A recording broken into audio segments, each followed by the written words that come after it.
Hello, my name is Kirby, and we are here today with the National Federation of the Blind Old Capitol Chapter. We're an organization of the blind that meets here in Iowa City. We are a small group of people, about 20 of us, but growing, and we are made up of blind people and our friends. And we're here today to demonstrate Braille and how important Braille is to the blind, and for multiple reasons, but also give you an opportunity to learn some Braille, to actually see how the code works and how it's used in our lives. Go, Priscilla.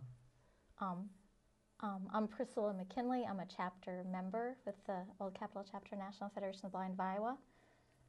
Donna. My name is Donna Prime, and I'm a board member with the National Federation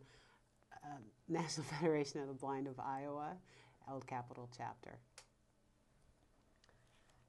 Well, we're going to start off first with just a little history of Braille, which helps explain how Braille has come to be so important to blind people. And Priscilla's going to explain that. Yeah, for anybody who doesn't know, which is probably a lot of you, Louis Braille was the main inventor of Braille. He was born in 1809, and at age 3 started losing his sight. He lost it in one eye, and because of infection at the time, he ended up losing it in both eyes. He went to a school in Paris. He was living in France.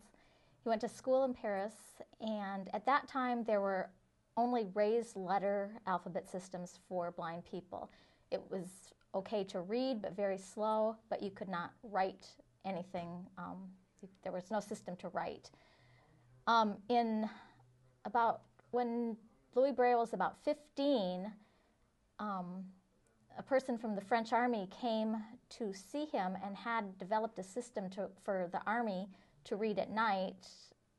It was a 12-point system.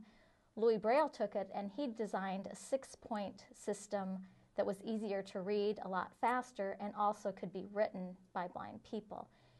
That system was developed in the United States in the 1920s after several other systems had been tried, including an 8-point New York system, a moon type, which was raised letters, but none of those were easy to write for blind people because of the complexity of the systems.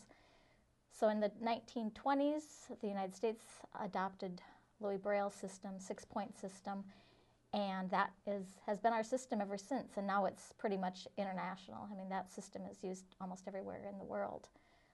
This year, this next year, 2009, would be Louis Braille's 200th birthday, and so we're really striving for Braille literacy so that kids are learning Braille in schools and everything else.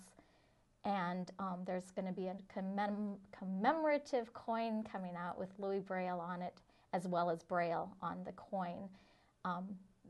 That funds from that will be going to help with Braille literacy and education about Braille. So that's... Yeah.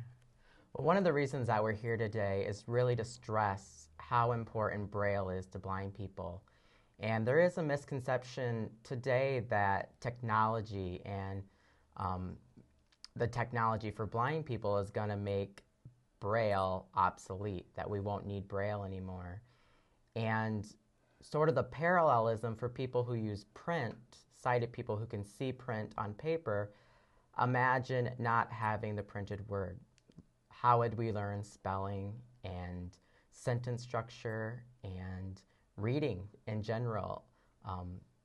It is, blind people often do take advantage of listening to books and using those techniques, but actually sitting down with a book and reading through the word, learning the spellings, and having that tangible thing in front of you is very important for many blind people, and especially children. And unfortunately, today, many schools aren't offering Braille to blind children. All of the research points to the fact that blind children do need Braille, and Braille helps both in school as children, but also as children go off to college, as blind adults are looking for jobs and are going to their jobs and needing a system that they can take notes and read back their notes, that they can label things. And that's what we're going to especially do today, is show you examples of how we use Braille and also a little more of the actual code. It is really important to be able to learn how to read Braille, like you were saying, Darrell, because sentence structure in anything that you write, whether you're going on to school or whether you're going on to a job, even if you know how bad it is or hard it is to read somebody's written word, even if they can see, and the sentence structure isn't there. You don't, understand what it is they're trying to tell you.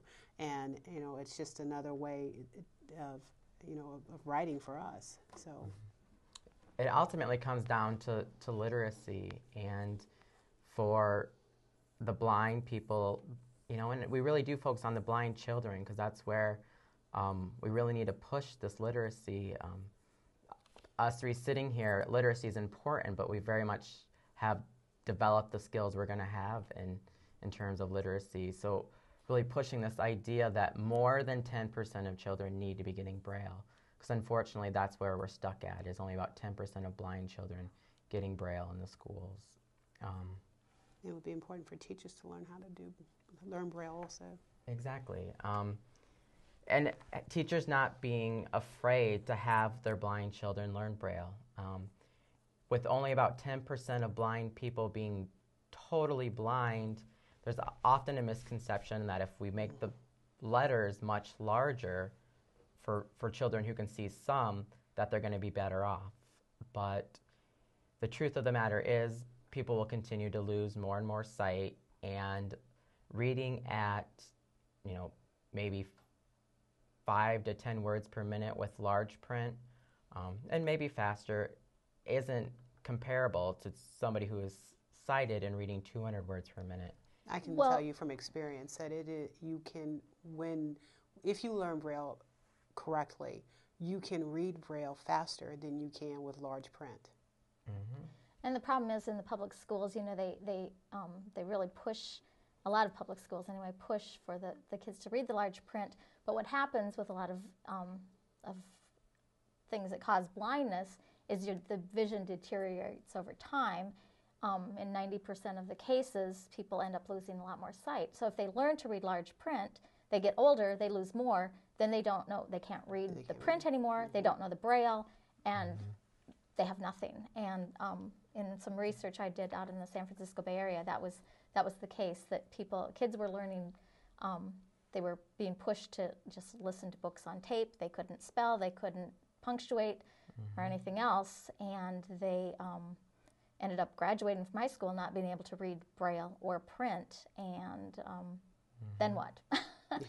And another thing it's important to think about, you often hear with individuals who learn a foreign language or a second language, learning a language as a child is really important, and maintaining that as an adult and being fluent. And there's it's similar with Braille. Learning that as a child allows you to be much more quick in using it and reading it and writing it.